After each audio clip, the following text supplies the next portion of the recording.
Hello everyone, आज की इस वीडियो में हम पढ़ेंगे ग्रुप्स ऑफ पीरियोडिक टेबल। इससे पहले हम जो है पीरियड्स ऑफ पीरियोडिक टेबल पढ़ चुके हैं और अब समझते हैं ग्रुप्स को। अगर मैं कहूँ कि ये पीरियोडिक टेबल जो है, अच्छा मेरे पास ये पीरियोडिक टेबल भी पड़ा है ये वाला, लेकिन इसमें आपको क्लियरली दिखाई देगा, ठीक है, अच्छे से आप समझ पाएंगे। ये जो आप देख रहे हैं वर्टिकल लाइंस, ये कॉलम्स, ठीक है, ये इन्हें कहा जाता है ग्रुप।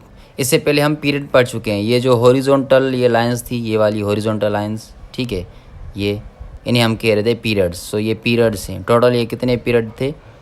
7 पीरियड थे, ठीक है। ये पीरियड है, ये क्या है? पीरियड है, ये क्या है? पीरियड है। पर ये वाली लाइंस जो हैं, ये वर्टिकल लाइंस, वर्टिकल कॉलम्स, इन्हें क्या कहते हैं? इन्हें कहते हैं ग्रुप। अगर आप पीरियोडिक टेबल लेंगे तो पीरियोडिक टेबल में आपको 2 किस्म के जो है रोज़ दिखाई देंगी। एक ये वाली हॉरिजॉन्टल, ठीक है, हॉरिजॉन्टल जिन्हें कहते हैं पीरियड्स, और एक ये वाली, ठीक है, वर्टिकल, जिन्हें हम कहते हैं ग्रुप्स, ठीक है। पीरियोडिक टेबल में इस किस्म की क्या है रोज़ मौजूद हैं। ये हैं हॉरिजॉन्टल रोज़,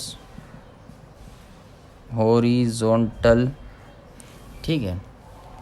और इन हॉरिजॉन्टल रोज़ को क्या कहते हैं? पीरियड कहते हैं।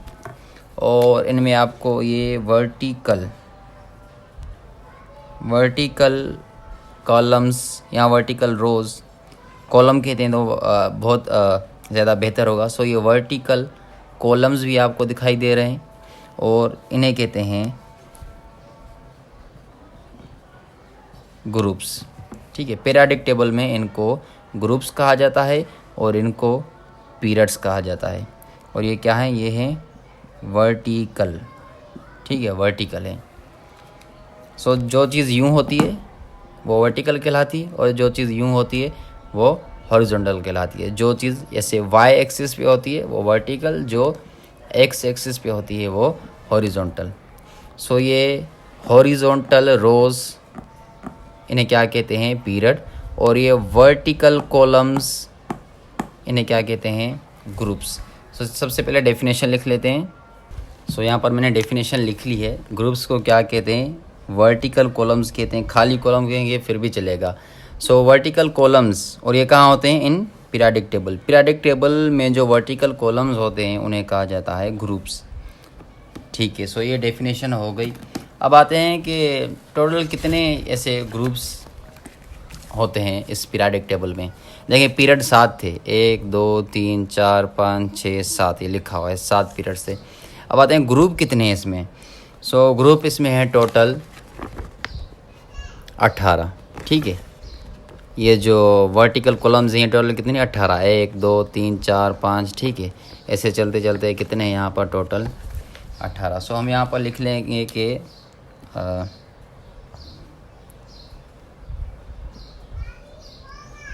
टोटल 18 ग्रुप्स,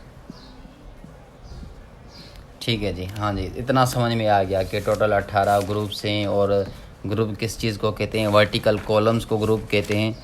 अब इसके बाद थोड़ी जो बुक में एक चीज़ लिखी हुई है वो आपको समझनी पड़ेगी। वो अब जो है यूज़ नहीं की जाती लेकिन बुक में लिखी हुई है। बुक में कहते हैं, और इस पुराने पीरियोडिक टेबल में कह रहे हैं कि ये जो जितने भी 18 ग्रुप हैं, टोटल 18 ग्रुप, इनको सब ग्रुप्स में डिवाइड किया गया है। सब ग्रुप्स, एक सब ग्रुप का नाम है ए, दूसरे सब ग्रुप का नाम है बी। आप यहाँ पर देख सकते हैं, ठीक है। ये है A1, ठीक है, और 2A, उसके बाद 3A 4A 5A 6A 7A 8A। ये सब ग्रुप हैं जिनको कहा जाता है ए। और उसके बाद यहाँ पर देखेंगे आप सब ग्रुप दिखाई दे गए जिन्हें बी कहा गया है, जैसे 1B 2B, उसके बाद 3B 4B 5B 6B, और ये जो है हमारा 7B, और ये जो है 8B। असल में ये जो तरीका है ये पहले यूज़ होता था काफ़ी पुराने वक्त में, लेकिन अब ये तरीका यूज़ नहीं होता। अब हम सिंपली इन्हें कहते हैं group 1, group 2, group 3, group 4, group 5, group 6, group 7, group 8, ऐसे कहते हैं। अब जो ये सब ग्रुप्स हैं, सब ग्रुप ए और सब ग्रुप बी, इसका कॉन्सेप्ट ख़त्म हो चुका है। ठीक है जी, तो यहाँ पर मैंने लिख लिया है ये भी कि जो ग्रुप्स हैं, जो जितने 18 ग्रुप्स हैं, इन 18 ग्रुप्स को सब ग्रुप्स में डिवाइड कर दिया गया है। 18 ग्रुप्स को, ठीक है, कितने ग्रुप्स में? सब ग्रुप्स में डिवाइड किया गया है। और ये जो सब ग्रुप्स हैं, एक सब ग्रुप को कहा जाता है ए और दूसरे सब ग्रुप को कहा जाता है बी। सो ग्रुप्स को सब ग्रुप्स में डिवाइड किया गया है। कौन से सब ग्रुप्स? A and B. अब कौन से ए हैं और कौन से बी हैं, थोड़ा आपको ये दिखा दूं मैं यहाँ पर पीरियोडिक टेबल में। सो ये जो आप देख रहे हैं पीरियोडिक टेबल में, ये वाले दो ग्रुप, ठीक है, दो वाले ये, और ये बीच में ये सारे हरे कलर के, ग्रीन कलर के, ये छोड़ के उसके बाद ये जो आप देख रहे हैं ये ए सब ग्रुप हैं। कौन से सब ग्रुप? ए सब ग्रुप। और बीच में ये जो आप देख रहे हैं ये बी सब ग्रुप हैं, यहाँ से लेके यहाँ तक बी सब ग्रुप, ठीक है। और यहाँ पर लिखा हुआ भी आप देख सकते हैं, देखें ए, उसके अलावा यहाँ पर भी ए, ये सब ए सब ग्रुप हैं। और यहाँ पर आपको बी सब ग्रुप मिलेंगे। और जैसा कि मैंने आपको बताया, अब ये सिस्टम यूज़ नहीं होता। अब हम इन्हें ए बी नहीं कहते, सिर्फ पहला ग्रुप, दूसरा ग्रुप, तीसरा ग्रुप, चौथा ग्रुप, इसी तरीके से इन्हें पढ़ा जाता है। अब ये सब ग्रुप का जो किस्सा है ये ख़त्म हो चुका है। एक और बात कि ये जो ए ग्रुप है, ए सब ग्रुप, इन्हें क्या कहा जाता था? इन्हें कहा जाता था हमारा मेन या फिर रिप्रेजेंटेटिव एलिमेंट्स। जो सब ग्रुप ए है, सब ग्रुप ए, इसे क्या कहा जाता है? मेन या फिर रिप्रेजेंटेटिव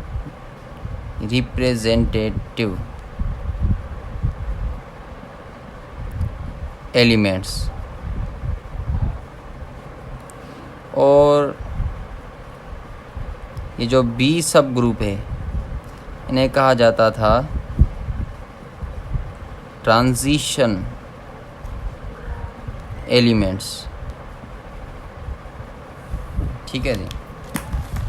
सो ये जितने भी हैं बी वाले, ठीक है, हरे कलर में जो आपको दिखाई दे रहे हैं ये बी वाले सारे, ये हैं ट्रांजिशन एलिमेंट्स। और ये जो साइड पे दिखाई दे रहे हैं ए वाले, इन्हें कहा जाता है मेन या फिर रिप्रेजेंटेटिव एलिमेंट्स। सो इसमें अच्छी तरीके से आपको दिखाई देगा, मोबाइल में आपको दिखाता हूँ, क्योंकि काफ़ी बड़ा है ये वाला पेपर वाला, तो ये सही से जो है वो आपको नज़र नहीं आएगा। हाँ जी, तो यहाँ पर आप देख सकते हैं। सो ये जो बीच वाले हैं, ये वाले, इन्हें क्या कहा जाता है? इन्हें कहा जाता है ट्रांजिशन एलिमेंट्स, क्योंकि ये बी सब ग्रुप के हैं। कौन से सब ग्रुप के हैं? बी सब ग्रुप के, इन्हें ट्रांजिशन एलिमेंट्स। और साइड वाले ये दो और बकाया ये जो दिख रहे हैं, इन्हें मेन या फिर रिप्रेजेंटेटिव एलिमेंट्स कहा जाता है। सो ये सारे एलिमेंट लिथियम, बेरिलियम, या सोडियम, मैग्नीशियम, ये सारे एलिमेंट और ये सारे एलिमेंट ये मेन या रिप्रेजेंटेटिव हैं। और ये क्या हैं? ये हमारे पास ट्रांजिशन एलिमेंट्स, ठीक है। लेकिन अब जो है वो ये वाला सीन ख़त्म है, लेकिन फिर भी हमने पढ़ा क्योंकि आपके बुक में था। अच्छा, एक और मज़े की बात आप ये नोट कीजिएगा कि जो ग्रुप नंबर होता है ना, ये ग्रुप नंबर, ये वैलेंस शेल इलेक्ट्रॉन को रिप्रेजेंट करता है। यानी ये जो ग्रुप है, ग्रुप 1, ये देख रहे हैं ना, ये सारे ग्रुप 1 के एलिमेंट्स हैं। हाइड्रोजन, लिथियम, सोडियम, पोटेशियम, ये सारे ग्रुप 1 के एलिमेंट्स हैं। तो जो एलिमेंट्स ग्रुप 1 के होंगे, उनके आउटर मोस्ट शेल में, वैलेंस शेल में सिर्फ एक इलेक्ट्रॉन होगा। जैसे मैं बना लेता हूँ ये न्यूक्लियस, ठीक है, ये आ गया एक शेल, ये आ गया दूसरा शेल, ये आ गया तीसरा शेल, ठीक है। अब शेल कितने भी हो सकते हैं, 4, 5, जो भी आप ले लें। तो हम यहाँ पर 4 लेते हैं इस मिसाल को समझने के लिए, इस चीज़ को समझने के लिए 4। अब सबसे अंदर वाला शेल है ये के, उसके बाद ये दूसरा L, उसके बाद ये तीसरा M, उसके बाद चौथा N। सो ये जो बाहर वाला शेल है, सबसे बाहर वाला, इसे क्या कहते हैं? Outermost shell. Outermost shell, या फिर इसे वैलेंस शेल भी कहा जाता है। ठीक है, आपकी मर्जी, आप इसे जो कहें, आउटर मोस्ट शेल कहें या वैलेंस शेल कहें। तो हर एलिमेंट का एक सबसे बाहर वाला शेल होता है, वो दूसरा भी हो सकता है, तीसरा भी हो सकता है, चौथा भी हो सकता है। तो हर एलिमेंट का बाहर वाला शेल होता है, और इस बाहर वाले शेल में इलेक्ट्रॉन्स होते हैं। तो बाहर वाले शेल में, इस बाहर वाले शेल में कितने इलेक्ट्रॉन होंगे? 1 होगा, 2 होगा, 3 होंगे, 4 होंगे, 5 होंगे, 6 होंगे। ये कैसे पता चले? ये हमें ग्रुप नंबर से पता चल जाएगा। जैसे हाइड्रोजन, ये देख रहे हैं हाइड्रोजन, ये कौन से ग्रुप में है? पहले ग्रुप में। तो इसके जो आउटर मोस्ट शेल में सिर्फ 1 इलेक्ट्रॉन होगा, क्योंकि ये पहले ग्रुप का, ग्रुप नंबर 1 का जो है हिस्सा है। अब लिथियम देख रहे हैं, ये लिथियम Li जिसकी निशानी है। अब ये लिथियम भी कौन से ग्रुप का हिस्सा है? पहले ग्रुप का हिस्सा है, ग्रुप नंबर 1 का हिस्सा है। तो लिथियम के आउटर मोस्ट शेल में, ये जो बाहर वाला शेल है, लिथियम के आउटर मोस्ट शेल में कितने इलेक्ट्रॉन होंगे? 2 इलेक्ट्रॉन होंगे। ठीक है, उसके बाद सोडियम देखें। अच्छा सॉरी 1 इलेक्ट्रॉन होगा, क्योंकि शेल नंबर 1 है। ठीक है, सॉरी, क्योंकि ये पहले ग्रुप में है, क्योंकि लिथियम पहले ग्रुप में है। तो इसके अंदर, लिथियम के अंदर कितने इलेक्ट्रॉन होंगे? आउटर मोस्ट शेल में कितने इलेक्ट्रॉन होंगे? 1 इलेक्ट्रॉन होगा। अब उसके बाद सोडियम देखें, क्योंकि सोडियम ग्रुप नंबर 1 का हिस्सा है। सोडियम के अंदर, सोडियम के आउटर मोस्ट शेल में, ये वाले शेल में, बाहर वाले शेल में कितने इलेक्ट्रॉन होंगे? 1 इलेक्ट्रॉन होगा। पोटेशियम के आउटर मोस्ट शेल में कितने इलेक्ट्रॉन होंगे? 1 होगा। उसके अलावा रूबिडियम के आउटर मोस्ट शेल में कितने इलेक्ट्रॉन होंगे? 1 होगा। अब दूसरे ग्रुप पे आते हैं, ये वाला ग्रुप नंबर 2, बेरिलियम की बात करते हैं। सो बेरिलियम का जो आउटर मोस्ट शेल है, उसमें 2 इलेक्ट्रॉन होंगे। ठीक है, बेरिलियम का जो आउटर मोस्ट शेल, उसमें 1 इलेक्ट्रॉन ये, 1 इलेक्ट्रॉन ये, 2 इलेक्ट्रॉन होंगे, क्योंकि ये ग्रुप नंबर 2 में आता है। मैग्नीशियम के आउटर मोस्ट शेल में कितने इलेक्ट्रॉन होंगे? 2 इलेक्ट्रॉन। कैल्शियम के आउटर मोस्ट शेल में कितने इलेक्ट्रॉन होंगे? 2 इलेक्ट्रॉन। और इस हमारा स्ट्रोंटियम के जो है आउटर मोस्ट शेल में कितने इलेक्ट्रॉन होंगे? इसमें 2। फिर तीसरे ग्रुप में आ जाएं। ठीक है, तीसरा ग्रुप, हाँ ठीक है, यहाँ। सो इसके जो आउटर मोस्ट शेल में कितने इलेक्ट्रॉन होंगे? आउटर मोस्ट शेल में 3 इलेक्ट्रॉन होंगे। इसके आउटर मोस्ट शेल में कितने इलेक्ट्रॉन होंगे? 3 इलेक्ट्रॉन होंगे। सो जो ग्रुप का नंबर है वो रिप्रेजेंट करता है आउटर मोस्ट शेल के इलेक्ट्रॉन्स को।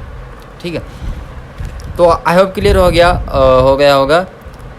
1A में जितने भी एलिमेंट्स हैं, इनके जो वैलेंस इलेक्ट्रॉन है वो कितने होंगे? 1 वैलेंस इलेक्ट्रॉन होगा। वैलेंस इलेक्ट्रॉन किसको कहते हैं? ये जो बाहर वाले शेल में जो इलेक्ट्रॉन होते हैं, इन्हें वैलेंस शेल इलेक्ट्रॉन कहते हैं। ये शेल, ये बाहर वाला शेल, सबसे बाहर वाला शेल, ये वैलेंस शेल है, वैलेंस शेल। और वैलेंस शेल में जो इलेक्ट्रॉन होते हैं उन्हें कहा जाता है वैलेंस शेल इलेक्ट्रॉन। ये जो बाहर वाला शेल है वैलेंस शेल, इसे आउटर मोस्ट शेल भी कहा जाता है। ठीक है, सो आउटर मोस्ट शेल कहें या वैलेंस शेल कहें, और वैलेंस शेल में जो इलेक्ट्रॉन्स होंगे उन्हें वैलेंस इलेक्ट्रॉन कहेंगे, वैलेंस शेल इलेक्ट्रॉन कहेंगे। सो इसके वैलेंस शेल इलेक्ट्रॉन कितने हैं? 2 हैं। सो ग्रुप 2A, ये 2A है, इन सब के वैलेंस शेल में, वैलेंस शेल में इलेक्ट्रॉन कितने होंगे? 2 होंगे। फिर ग्रुप 3A देखें, 3A, इन सब के बोरान हो, एल्यूमिनियम हो, गैलियम हो, इंडियम हो, इन सब के आउटर मोस्ट शेल में जो इलेक्ट्रॉन होंगे, जो वैलेंस शेल इलेक्ट्रॉन होंगे, वो कितने होंगे? 3 होंगे। हालांकि इसे 3A को क्या कहेंगे? Group number 13। ये जो ग्रुप है 3A, इसे क्या कहेंगे? Group number 13। इसमें कितने इलेक्ट्रॉन होंगे? 3 इलेक्ट्रॉन होंगे। ग्रुप नंबर 4A, जिसमें आते हैं कार्बन, सिलिकॉन, जर्मेनियम, इन सब के वैलेंस शेल में इलेक्ट्रॉन कितने होंगे? 4 होंगे, क्योंकि ये 4A के हैं। और 4A ना कहें तो इसे क्या कहेंगे? Group number 14। ये ग्रुप नंबर 15, इसमें कितने वैलेंस इलेक्ट्रॉन होंगे? 5। इसमें कितने होंगे? 6। इसमें कितने होंगे? 7। और इनमें कितने होंगे? 8, सिवाय हीलियम को छोड़ के। हीलियम में 2 होते हैं क्योंकि हीलियम के अंदर इलेक्ट्रॉन ही 2 हैं। तो हीलियम को छोड़ के बकाया ये जितने भी नियॉन, आर्गन, क्रिप्टॉन, जेनॉन, इनके अंदर कितने इलेक्ट्रॉन होंगे? 8 इलेक्ट्रॉन्स होंगे। क्लियर है जी? सो यहाँ पर मैंने लिख लिया है ये वाला कि जो ग्रुप नंबर है, जो ग्रुप का नंबर है वो रिप्रेजेंट करता है, किसको रिप्रेजेंट करता है? वैलेंस इलेक्ट्रॉन्स को, या वैलेंस शेल इलेक्ट्रॉन्स को। ग्रुप नंबर 1 है तो वैलेंस शेल इलेक्ट्रॉन कितने होंगे? 1। ग्रुप नंबर 2 है तो वैलेंस शेल इलेक्ट्रॉन कितने होंगे? 2। ग्रुप नंबर 3 है तो वैलेंस शेल इलेक्ट्रॉन कितने होंगे? 3 होंगे। ठीक है जी। पर ये याद रखिएगा कि ये बात इन ट्रांजिशन एलिमेंट्स के लिए अप्लाई नहीं होती। ये जो ट्रांजिशन एलिमेंट्स हैं यहाँ से ये जो हरे कलर में दिखाई दे रहे हैं, ठीक है, ये बीच वाले, ये बात इनके लिए अप्लाई नहीं होती। इनके वैलेंस शेल इलेक्ट्रॉन किसी में डिफरेंट होते हैं, किसी में डिफरेंट होते हैं, किसी में डिफरेंट होते हैं। सो ये वाला चीज़ कि जो ग्रुप नंबर है वो ही, उसी से ही हमें वैलेंस शेल इलेक्ट्रॉन का पता चलेगा, ये बात इनके लिए अप्लाई नहीं होती। ठीक है। सो बेहतर यही रहेगा कि आप इनके जो वैलेंस शेल इलेक्ट्रॉन्स हैं वो याद करें ग्रुप की मदद से। इनके सिर्फ ये मेन एलिमेंट्स के, ये ट्रांजिशन एलिमेंट्स के नहीं। इनके जो होते हैं वैलेंस शेल इलेक्ट्रॉन हर किसी में डिफरेंट होते हैं और ज़्यादातर ये ग्रुप नंबर पे डिपेंड नहीं करते। ठीक है। अब जो ग्रुप के बारे में आखिरी एक इन्फॉर्मेशन रहती है वो मैं आपको दे देता हूँ, ये कि ग्रुप में जो भी एलिमेंट्स होंगे ना उनकी प्रॉपर्टीज़ सिमिलर होंगी। जैसे hydrogen, lithium, sodium, potassium, rubidium, ये सेम ग्रुप के एलिमेंट्स हैं, इनका ग्रुप सेम है, ग्रुप 1। तो इन सब की प्रॉपर्टीज़ सिमिलर होंगी। याद रखिएगा मैं कौन सा लफ्ज़ यूज़ कर रहा हूँ? सिमिलर। सेम यूज़ नहीं कर रहा। सेम का मतलब है बिल्कुल एक जैसी, और सिमिलर का मतलब है मिलती जुलती। सो इनकी प्रॉपर्टीज़ एक दूसरे से मिलती जुलती हैं, सेम नहीं होती, बिल्कुल एक जैसी नहीं होती, मिलती जुलती। फिर ये ग्रुप देखें, group 2, beryllium, magnesium, calcium, strontium, barium, इन सब की जो प्रॉपर्टीज़ हैं वो एक दूसरे से सिमिलर हैं, सेम नहीं है, सिमिलर हैं, मिलती जुलती हैं। सो ग्रुप में जितने एलिमेंट्स होते हैं उनकी प्रॉपर्टीज सिमिलर होती हैं, और जो पीरियड्स में जो एलिमेंट होते हैं, जैसे ये पीरियड के एलिमेंट हैं, पोटेशियम, कैल्शियम, स्कैंडियम, टाइटेनियम, ये सेम पीरियड के हैं, इनकी प्रॉपर्टीज सिमिलर नहीं होती। सो ग्रुप के जो एलिमेंट्स होते हैं उनकी प्रॉपर्टीज़ सिमिलर होती हैं। सो यहाँ पर मैंने लिख लिया है similar properties of elements. Elements की प्रॉपर्टीज़ सिमिलर होती हैं, मिलती जुलती हैं। और कौन से एलिमेंट्स की? पीरियड के एलिमेंट्स की नहीं, पीरियड के एलिमेंट्स की नहीं, ग्रुप के एलिमेंट्स की। So similar properties of elements of same group, same group के एलिमेंट्स की प्रॉपर्टीज सिमिलर होती हैं ऑफ सेम ग्रुप्स। ओके जी। तो यहाँ पर जो है ग्रुप को हम ख़त्म करते हैं। अब इसके बाद जो है हर ग्रुप को हम डिटेल में पढ़ेंगे। पहले पढ़ेंगे ग्रुप 1 को, फिर ग्रुप 2 को, फिर ग्रुप 3 को, ऐसे हर ग्रुप को अलग अलग करके पढ़ना है। ठीक है। जैसे क्या क्या पढ़ेंगे? ये पहला ग्रुप है, ऐसे कहते हैं अल्कली मेटल्स, इन्हें कहते हैं अल्कलाइन अर्थ मेटल्स, इन्हें कहते हैं नोबल गैसेस। सो इन्हें ये नाम क्यों दिए गए हैं, इनकी सारी जो डिटेल होगी वो नेक्स्ट वीडियो में हम डिस्कस करेंगे। सो आई होप ग्रुप का जो कॉन्सेप्ट होगा वो आपको समझ में आ गया होगा और इस वीडियो ने आपकी हेल्प ज़रूर की होगी।